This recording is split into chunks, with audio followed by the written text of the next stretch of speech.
nagdadalamhati.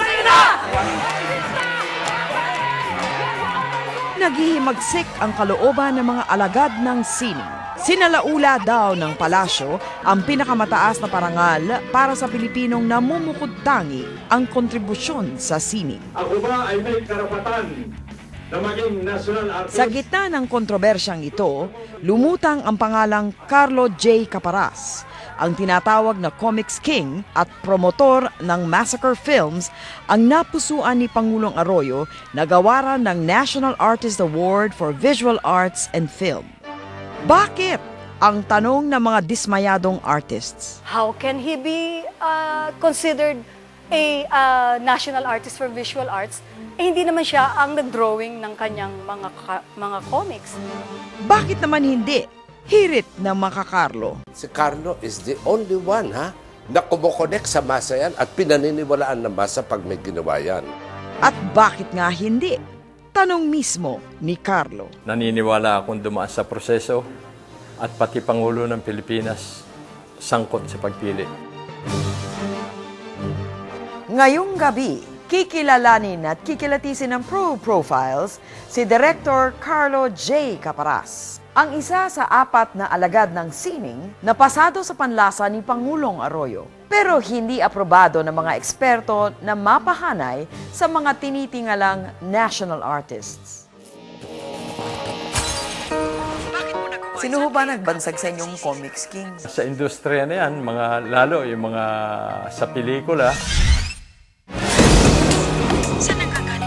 Bakit kayo ang pinagtutuunan ng pansin? Dalawang bagay yan. Minamaliit nila ako o sikat ako.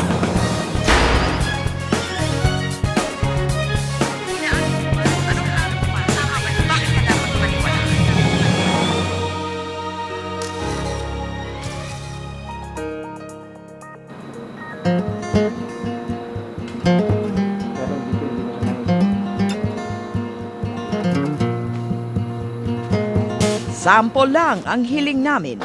Mabilis na nag-drawing agad si Carlo.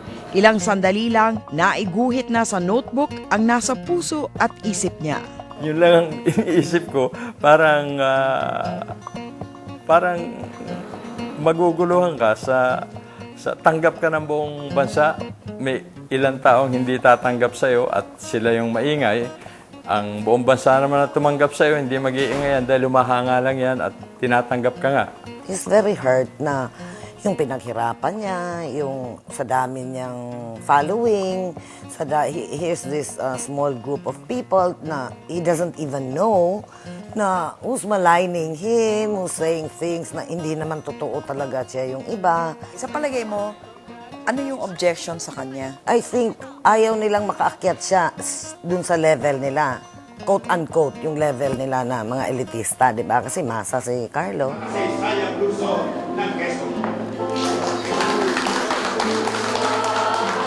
Sa bilang ng mag-asawang Caparas, higit 100 awards na raw ang nahahakot ni Carlo, mula Ulirang Ama hanggang Best Director, Best Story, Best Screenplay at Presidential Medal of Merit. Tumatabo raw sa box office ang kanilang pelikula. Hindi nila maubos maisip kung bakit ganoon na lang ang protesta sa pagpasok ni Carlo sa liga ng mga Fernando Amorsolo, Botong Francisco, Vicente Manansala, Lino Broca o Jerry De Leon.